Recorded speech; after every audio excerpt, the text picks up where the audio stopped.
বিসমিল্লাহির রহমানির রহিম। আল্লাহু লা ইলাহা ইল্লা হুয়াল হাইয়ুল কাইয়ুম। কালো জাদু যে একজন মানুষের জীবন কিভাবে দুনিয়াতেই জাহান্নাম বানিয়ে দিতে পারে সেটা শুধুমাত্র তারাই জানে যারা কালো জাদুর শিকার হয়েছে। ফারাহ নামের মাদ্রাসায় পড়া এই মেয়েটি জান্নাতের আশায় বিয়ে করেছিল, কিন্তু বিয়ের পর থেকেই তার সাথে এমন সব অদ্ভুত অদ্ভুত ঘটনা ঘটছে যার ইহজাগতিক কোনো ব্যাখ্যা হয় না। তার মাথার চুল, পোশাকের অংশ এবং ঘাড়ের কাছের কয়েক টুকরো চামড়া কেটে নিয়ে তারই বাড়ির আপন কেউ ভয়ঙ্কর কালো জাদু করে শয়তানের উপাসনা করছে। কিন্তু কে সেই ব্যক্তি? ফারাহ কিছুই বুঝতে পারছে না। এতিম মেয়ে ফারার জীবন যেন জীবন্ত অবস্থাতেই জাহান্নামের মতো ভয়ঙ্কর অভিশাপ এবং নির্মম কষ্ট সহ্য করছে। হ্যালো বন্ধুরা, ইন্দোনেশিয়ান কালো জাদু এবং শয়তানের উপাসনা করা একটি অসাধারণ গল্প নিয়ে নির্মিত ওয়ানিতা আহলি নেরাকা নামের ভয়ঙ্কর এই মুভিটি দেখতে চলেছেন আজকে। তাহলে চলুন বেশি দেরি না করে শুরু করা যাক ফারাহের সাথে কেমন সব নির্মম ঘটনা ঘটেছিল। এই মেয়েটির নাম ফারাহ। সে ছোট থেকেই একটি এতিমখানাতে পড়াশোনা করে বড় হয়েছে, কারণ অনেক ছোটবেলাতেই তার বাবা মা মারা গেছে। কিন্তু ছোটবেলা থেকেই এই মাদ্রাসায় পড়ার কারণে ধর্মের অনুশাসন মেনে চলতে হয়েছে তাকে, এবং তাকে শিক্ষা দেওয়া হয়েছে একমাত্র সে যদি তার স্বামীর আনুগত্য করে এবং সারা জীবন তার স্বামীকে ভালোবাসে তাহলেই সে পরকালে জান্নাত লাভ করবে। ফারাহ একটি ভয়ঙ্কর স্বপ্ন দেখে ঘুম থেকে জেগে ওঠে। এই এতিমখানাতেই আরও অনেকগুলো মেয়ে পড়াশোনা করে তার সাথেই বড় হচ্ছে, আর তাদেরই একজন ছিল দিনা নামের এই মেয়েটি। তারা একে অপরকে অনেক ভালোবাসে এবং নিজেদের মধ্যে সবসময় আপন বোনের মতো সম্পর্ক বজায় রাখে। একদিন একটি গাড়িতে করে তাদের মাদ্রাসায় ওয়াহাব নামের একজন লোক আসে। সে স্থানীয় পলিটিশিয়ান, এছাড়াও এলাকার বেশ পরিচিত একজন লোক। ওয়াহাব মাদ্রাসায় ওস্তাদের সাথে কথা বলে। সে এই এতিমখানার কোনো একটি মেয়েকে বিয়ে করতে চায় এবং সারা জীবন তার সাথেই কাটাতে চায়। যেহেতু ওয়াহাব একজন ভালো মানুষ এবং এলাকার পরিচিত, তাই ওস্তাদ এখানকার একটা মেয়ের সাথে তার বিয়ে দিতে রাজি হয়ে যায়। এদিকে তারা যখন ভিতরে বসে আলোচনা করছিল তখন ফারাহ বাইরে দরজায় কান পেতে তাদের গল্প শুনছিল। এখানেই সে শুনতে পারে ওয়াহাব একটি বিয়ে করার জন্য আজকে এখানে এসেছে। এই কথাটি শুনে ফারাহ তার বোন দিনাকে বলে, দুনিয়াতে যদি কেউ তার স্বামীর খেদমত করে এবং তার আনুগত্য করে তাকে ভালোবেসে যায় তাহলে পরকালে একজন মেয়ের জন্য জান্নাত পাওয়া অনেক সোজা হয়ে যায়। তাই সে জান্নাত পাওয়ার জন্যই একটা বিয়ে করতে চায়। যেহেতু ফারাহ স্বেচ্ছায় বিয়ে করতে রাজি আছে, তাই 2-1 দিনের মধ্যেই তাদের বিয়ে হয়ে যায়। স্বামীর বাসায় এসে ফারাহের দিন খুব ভালোভাবে কেটে যাচ্ছিল। যেহেতু সে কোরআনে পড়েছে স্বামীর সেবা যত্ন করলে এবং সবসময় তার আনুগত্য করলে পরকালে জান্নাত পাওয়া যাবে, তাই সে তার স্বামীকে প্রচণ্ড যত্ন করে। এছাড়াও তার স্বামীও তাকে অনেক ভালোবাসে। আর এভাবেই তাদের দিন কেটে যাচ্ছিল। ফারার জীবনটা খুব ভালোভাবেই কেটে গেলেও সে জানে না পরকালে জান্নাত লাভের আশায় স্বামীর বাড়িতে এসে এই দুনিয়াতেই সে জাহান্নামের মতো ভয়ঙ্কর কষ্ট পেতে চলেছে। ওয়াহাব যেহেতু একজন স্থানীয় পলিটিশিয়ান ছিল, তাই সে একটা অনুষ্ঠানে গিয়ে নিজের ওয়াইফ ফারাহকে সবার সামনে পরিচয় করিয়ে দেয়। কিন্তু সেখানেই ফারাহ প্রথমবারের মতো অনুষ্ঠানে আগত দর্শকদের ভিতরে একজন কালো কাপড় পরা বিভৎস চেহারার নারীকে দেখতে পায়। কিছুক্ষণের মধ্যেই ওই দর্শকদের মধ্যে একজন নারীর নাক দিয়ে গলগল করে রক্ত বের হতে শুরু করে। ওই মেয়েটি তখন চিৎকার করে উঠলে সবাই তার কাছে ছুটে আসে, কিন্তু ফারাহ সেই কালো বোরখা পরিহিত বিদঘুটে চেহারার মহিলাটিকে আর কোথাও দেখতে পায় না। তবে এই বিষয়টাকে নিজের মনের ভুল ভেবে সবকিছুই ভুলে যায় সে। বাসায় যাওয়ার পথে তারা রাস্তার মধ্যে ওয়াহাবের বিরোধী দলীয় পার্টির নেতাকে ভোটের প্রচারণা চালাতে দেখতে পায়। ওয়াহাব তখন ফারাহকে বলে এই লোকটির জন্য সে ভোটে পাশ করতে পারছে না, কারণ সে এই এলাকাতে খুবই জনপ্রিয়। কিন্তু ফারাহ তার স্বামীর হাত ধরে তাকে সাহস দেয় এবং বলে, তুমি নিশ্চয়ই একজন সৎ এবং ভালো মানুষ, তাই এবার ভোটে তুমিই জয়লাভ করবে। বাসায় এসে ফারাহ তার মোবাইল ফোনে হাদিস শুনছিল এবং রান্না করছিল, কিন্তু হঠাৎ করে তার হাজবেন্ড তাকে পিছন দিক থেকে জড়িয়ে ধরে। কিন্তু ফারাহ যখনই পিছন দিকে ঘোরে তখন সে আর কাউকেই দেখতে পায় না। কাউকে দেখতে না পেয়ে সে অনেক ভয় পেয়ে যায়। তবে কিছুক্ষণের মধ্যেই সেখানে তার হাজবেন্ড আসে, আর সারাহ এই বিষয়টাকে আবারও নিজের মনের ভুল ভেবে সবকিছু ভুলে যাওয়ার চেষ্টা করে। ওয়াহাব ফারাহকে নিজেই তার নখগুলো কেটে দিচ্ছিল, কিন্তু নখ কাটতে কাটতে হঠাৎ করে ফারার আঙ্গুলের মাথা একটুখানি কেটে যায়। আর এই কারণে ফারাহ মনে করে হয়তো তার স্বামী ভুল করে এটা করে ফেলেছে, আর এজন্য সে কিছুই মনে করে না। নখ কাটা হয়ে গেলে তার স্বামী নখগুলো নিয়ে সেখান থেকে চলে যায়, আর ফারাহ মনে মনে ভাবে হয়তো এগুলো বাইরে ফেলে দেওয়ার জন্যই সে নিয়ে গেল। ওহাবের বড় একটা গরুর ফার্ম ছিল। রাত যখন অনেক গভীর হয় তখন দেখা যায় ওহাবের বাসার কাজের মহিলাটা একটা থালায় করে কিসব বিদঘুটে জিনিস নিয়ে এসে তাদের গরুকে খাওয়াচ্ছে। কিন্তু অদ্ভুত ব্যাপার, সে ওই থালায় মন্ত্র পড়তে পড়তে ফারাহের সেই নখগুলো ফেলছে। ফারাহ তার রুমে নামাজ আদায় করছিল, কিন্তু নামাজ শেষ হতেই কেউ যেন দরজায় নক করে। ফারাহ দরজা খুলে দিতে গিয়ে দেখতে পায় ঘরের লাইটগুলো অন অফ হচ্ছে। একসময় হঠাৎ করে সব আলো নিভে যায়। কেউ ফারাহকে ধাক্কা দিয়ে নিচে ফেলে দেয়। পড়ে গিয়ে সে দেখে টেবিলের নিচে সেই কালো বোরকা পরা মহিলাটি তাজা রক্তমাখা কিছু একটা খাচ্ছে। এটা দেখে সে ভয়ে চিৎকার করে ওঠে। যাই হোক, পরদিন সকালে তাদের বাসায় কাজের মহিলাটি ফারাহের মেকআপ করে দিতে এসেছিল, কিন্তু সে ফারাহকে কিছুক্ষণের মধ্যেই বশীভূত করে ফেলে এবং হঠাৎ করে তার মাথা থেকে এক গাছি চুল ছিঁড়ে নেয়। আর আপনারা সবাই জানেন এই চুল দিয়ে কি হবে। এরপর ফারাহকে ওয়াহাব তার মাদ্রাসায় নিয়ে যায়। বহুদিন পর সেখানে তার সব আপন মানুষগুলোকে দেখে ফারাহ অনেক খুশি হয়, কিন্তু তার এই খুশি বেশিক্ষণ স্থায়ী হয় না। তারা সবাই মিলে যখন তাদের ওস্তাদের বক্তব্য শুনছিল তখন হঠাৎ করে সে আবারও পিছনে কালো বোরকা পরিহিত সেই বিদঘুটে চেহারার মহিলাটিকে দেখতে পায়। তাকে দেখে ফারাহ মনে মনে দোয়া কালাম পড়তে শুরু করে, কিন্তু সেই মহিলাটি তার সামনে দিয়ে চলে যায়। তাকে ওদিকে যেতে দেখে ফারাহ তার পিছু পিছু যাওয়া শুরু করে, কিন্তু বাথরুমের মধ্যে ঢুকে সে দেখতে পায় বাথরুমের মধ্যে একটি গরু দেখা যাচ্ছে, কিন্তু সে কিছুই বুঝে উঠতে পারে না। তারপর সেই মহিলাটি আবারও তার সামনে এসে তাকে খেয়ে ফেলতে যায়। তাকে দেখে ফারাহ চিৎকার করে ওঠে, কিন্তু তখনই সেখানে দিনা চলে আসে। বাইরে বের করে দিনা তাকে শান্ত করে, তারপর ওয়াহাব তাকে নিয়ে চলে যায়। বাসায় ফিরে ফারাহ স্বামীর সাথে এই কথাগুলো বলে যে তার হয়তো কোনো একটা সমস্যা হয়েছে, কারণ বারবার তার মনে হচ্ছে কেউ হয়তো তাকে পিছু করছে। কিন্তু এই সব কথা শুনে ওয়াহাব তাকে বলে, ওগুলো হয়তো তোমার মনের ভুল, তাই সবকিছু ভুলে যাও। ফারাহ তো নিজেই সবকিছু ভুলে যেতে চায়।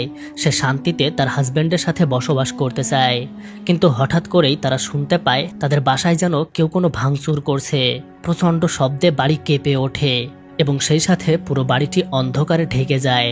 ওহাব ফারাহকে রেখে সেখান থেকে চলে যায়, কিন্তু ফারাহ কিছুক্ষণ পর একটা লাইট নিয়ে ওহাবের রুমে গিয়ে দেখতে পায় ওহাব যেন কোনো শয়তানের উপাসনা করছে। সে মনে মনে মন্ত্র পড়ছে এবং তার সামনে তাদেরই বিরোধী দলীয় পার্টির নেতার ছবি রাখা আছে। হঠাৎ করেই কোনো একটা শয়তান ফারাহর শরীরে ভর করে, আর ফারাহকে দেখতে কেমন অদ্ভুত চেহারার লাগে। ওই শয়তান ফারাহকে দিয়ে একটি মানুষের শরীরে কাফনের কাপড় পরিয়ে দেয়, আর ফারাহ নিজের শক্তির বিরুদ্ধে এসব করছে। কাফনের কাপড় বাঁধা সেই লোকটি ধীরে ধীরে উঠে যেতে শুরু করে, আর হঠাৎ করেই সবকিছু শেষ হয়ে যায়। কিন্তু এই সব কিছু শেষ হতেই ফারাহ নিজেকে তার রুমে আবিষ্কার করে, অর্থাৎ এতক্ষণে সকাল হয়ে গেছে। ঘুম ভাঙতেই সে বাইরে এসে দেখতে পারে তাদের বাসায় কয়েকজন লোক এসেছে। তারা খবর দিয়ে যায় তাদের বিরোধী দলীয় পার্টির নেতা সেই লোকটি মারা গেছে। এই লোকের ছবিটি সামনে নিয়ে গতকাল রাতে ওহাব শয়তানের উপাসনা করছিল। ওহাব তার স্ত্রী ফারাহকে নিয়ে সেই নেতাকে দেখতে যায়। তার পাশে বসে ফারাহ দোয়া কালাম পড়ছিল, কিন্তু তার স্বামী তাকে রেখে বাইরে চলে গেলে ফারাহ একটি দোয়ার বই হাতে নেয় পড়ার জন্য, কিন্তু সে ওই বইয়ে কোনো অক্ষর দেখতে পায় না। পাশ থেকে আরেকটা বই তুলে নিয়ে সে দেখতে পায় এই বইটিও আগের বইটির মতো একদম ফাঁকা, কিন্তু হঠাৎ করে এই বইয়ের অক্ষরগুলো দৃশ্যমান হচ্ছে এবং আবারও অদৃশ্য হয়ে যাচ্ছে। ফারাহ কিছুই বুঝে উঠতে পারে না যে তার সাথে এমন ঘটনা কেন ঘটছে। হঠাৎ করে ফারাহ দেখতে পায় তার সামনে ওই মৃত মানুষটি জেগে উঠেছে এবং চিৎকার করে তাকে বলছে, আমার মৃত্যুর জন্য তুই দায়ী, তুই আমাকে মেরে ফেলেছিস শয়তানি। এসব দেখে সারাহ ভয়ে চিৎকার করে ওঠে, আর সেখানে থাকা সবাই তার সেই চিৎকারে ভয় পেয়ে যায়। ফারাহর ওস্তাদ এবং তার বউ উমি তাকে শান্ত করে, কিন্তু চোখ খুলেই ফারাহ দেখতে পায় সবকিছু আবারও আগের মতো শান্ত হয়ে গেছে। ওহাব ফারাহকে গাড়িতে করে বাসায় নিয়ে চলে যায়। গাড়িতে বসে ওহাব তখন ফারাহকে বলে, এবার আর শুধুমাত্র একজন আমার প্রতিদ্বন্দ্বী বাকি থাকলো, কিন্তু তাকেও আমি হারাবো, নিশ্চয়ই আমি জিতবো এই খেলায়। ফারাহ তাকে কিছু বলতে গেলে সে তাকে থামিয়ে দেয়। এদিকে উমি তার স্বামী ফারাদের ওস্তাদকে বলে, আমাদের ফারার উপর নজর রাখা উচিত, কারণ আমার মনে হচ্ছে ওহাব হয়তো তার সাথে কিছু একটা করছে, আর এ কারণেই তার উপর শয়তানের ছায়া আসর করেছে। কিন্তু ওস্তাদ তাকে বলে সে এখন অন্য একজনের বউ, তাই আমাদের কিছুই করার নেই। ফারাহ যেহেতু অসুস্থ ছিল তাই উমি তার নিজের হাতের বানানো কিছু খাবার দিনার কাছে দিয়ে ফারাহদের বাসায় দিয়ে আসতে বলে। দিনা তাদের বাসায় খাবার দিতে গেলে ওহাব তার সাথে খারাপ ব্যবহার করে খাবারটা নিয়ে তাকে চলে যেতে বলে। দিনা তখন মন খারাপ করে সেখান থেকে চলে আসে। সে কিছুই বুঝতে পারে না যে ওহাব তার সাথে এমন আচরণ কেন করলো। রাতের বেলা ফারাহ ফ্রিজ খুলতে গিয়ে আবারও সেই লোকটিকে একই অবস্থায় দেখতে পায় এবং ওই লোকটি বারবার তার মৃত্যুর জন্য ফারাহকেই দোষারোপ করছিল। তাকে দেখে ফারাহ চিৎকার করতেই কাজের মহিলা তার কাছে আসে এবং তার মাথা থেকে আবারও এক গাছি চুল ছিঁড়ে নেয়। এটা দেখে ফারাহ কিছুই বুঝতে পারে না, তাই সে ওই কাজের মহিলার পিছু পিছু যায়। সে দেখতে পায় মহিলাটি সোজা তাদের ফার্মে চলে গেল। তারপর সে নিজের সামনে একটা থালা সাজিয়ে শয়তানের উপাসনা শুরু করে আর জোরে জোরে অদ্ভুত সব মন্ত্র পড়তে থাকে। ফারাহ একটা দেওয়ালের ফাঁক দিয়ে ওই মহিলার এমন কাজ দেখে অবাক হয়ে যায়, কারণ সে বুঝতে পেরেছে এই মহিলাটি শয়তানের উপাসনা করছে। ফারাহ তার নিজের মোবাইল ফোনটি বের করে এগুলো ভিডিও করতে শুরু করে, কিন্তু হঠাৎ করে সে দেখতে পায় মহিলাটা সেখান থেকে যেন উধাও হয়ে গেছে। ভিডিও করতে করতে হঠাৎ করেই ফারাহর সামনে সেই কালো বোরকা পরা মহিলাটি চলে আসে আর তাকে দেখে ভয় পেয়ে ফারাহ সেখান থেকে পালিয়ে নিজের রুমে চলে যায়। রুমে এসেই সে ওই ভিডিওগুলো হোয়াটসঅ্যাপের মাধ্যমে দিনার কাছে পাঠিয়ে দেয়, কিন্তু হঠাৎ করে তার স্বামী সেখানে চলে আসে এবং তার হাত থেকে মোবাইলটি কেড়ে নিয়ে ওই ভিডিওগুলো ডিলিট করে দেয় এবং সাথে সাথে সে ফারাহকে মারতে শুরু করে। দিনা এই ভিডিওগুলো পেলেও সে যখন প্লে করে দেখতে যাবে তখন সে দেখতে পায় ভিডিওগুলো ইতোমধ্যেই ডিলিট করা হয়ে গেছে। এই কথাগুলো দিনা তার ওস্তাদের বউ উমিকে বলে, কিন্তু উমি তাকে বলে আমাদের তো কিছুই করার নেই, কারণ সে ইতোমধ্যেই একজনের বউ হয়ে গেছে এবং তার সমস্ত দায় দায়িত্ব এখন তার ওপরেই। এরপর সকাল হতেই ফারার যখন ঘুম ভাঙে তখন তার স্বামী ওহাব তার জন্য এক গ্লাস দুধ নিয়ে এসে দেয়। এটা খেতেই ফারা আবারও অজ্ঞান হয়ে পড়ে আর তখন ওহাব কিছু জিনিস নিয়ে এসে ফারার ঘাড় থেকে কয়েক টুকরো চামড়া কেটে নিতে শুরু করে। ওগুলো কেটে নিয়ে এসে ওহাব একটা গরুর মাথায় লাগিয়ে নিজে অদ্ভুতভাবে সেজে শয়তানের উপাসনা করতে শুরু করে এবং গরুকে কিছু একটা খাওয়ায়। তারপর সেই গরুগুলোকে দুধ দোয়ায়। সেই দুধ বোতলজাত করে পরদিন সকালে সে গ্রামের সবাইকে খাওয়ায়। এদিকে ঘুম ভাঙতেই কাজের মহিলা ফারার ঘাড়ের ক্ষত পরিষ্কার পরিচ্ছন্ন করে দিচ্ছিল। তখন ফারা তাকে বলে, আমি আসলে বিয়ে করেছিলাম জান্নাতে যাওয়ার আশায়, কিন্তু শুধুমাত্র বিয়ে করার কারণে পৃথিবীতেই আমাকে জাহান্নাম দেখতে হচ্ছে। এই জিনিসটা আমাকে খুব ব্যথা দিচ্ছে। ফারাহ ওহাবের ভোটের প্রচারণায় এসেছিল, কিন্তু সেখানেও সে মানুষের মধ্যে আবারও ওই মহিলাটিকে দেখতে পায়। মহিলাটি তাকে বারবার বলছিল জাহান্নামের দরজাতে তোমাকে স্বাগতম। তাকে দেখে ফারাহ ভয় পেয়ে চিৎকার করে, তবে ধীরে ধীরে সে দেখতে পায় তার আশেপাশে সব মানুষগুলোই এক একটা সাক্ষাৎ নর শয়তানে পরিণত হয়েছে। তাদেরকে দেখে সে জোরে চিৎকার করলে ওহাব তাকে নিয়ে বাসায় চলে যেতে চায়, কিন্তু তার ওস্তাদ তাকে জোর করে মাদ্রাসাতে নিয়ে আসে। কিন্তু ধীরে ধীরে ফারাহ আরও অসুস্থ হয়ে পড়ে এবং তার উপরে ভয়ঙ্কর শয়তান ভর করে। ওহাব তাকে একটি টেবিলের ওপর তুলে তার কানে কানে কি একটা মন্ত্র পড়ে দেয় আর এর ফলে সেই শয়তান আরও ভয়ঙ্কর হয়ে ওঠে। এদিকে ওস্তাদ কোরআনের আয়াত পড়ে তার শরীর থেকে শয়তান তাড়ানোর চেষ্টা করছিল, কিন্তু ওহাবও নিজের মন্ত্র পড়ে শয়তানকে আরও শক্তিশালী করে। ফারাহকে ওই শয়তান উপরে তুলে আছড়ে ফেলে। ওস্তাদ আরও দোয়া পড়ে এবং ওহাবের সাথে তার একটা নীরব প্রতিযোগিতা শুরু হয়। ফারাহ এবার আরও ভয়ঙ্কর হয়ে যায়। সে ওস্তাদের ওপর আক্রমণ করে, কিন্তু ওস্তাদ কোরআনের আয়াত পড়া থামায় না।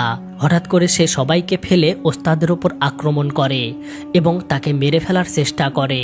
তবুও ওস্তাদ যুদ্ধ চালিয়ে যায়। সে তাকে আটকে ফেলেছিল। এদিকে মনে মনে ওহাবও মন্ত্র পড়ে যাচ্ছিল, তবে শেষ পর্যন্ত এই গেমে ওস্তাদই জয়লাভ করে।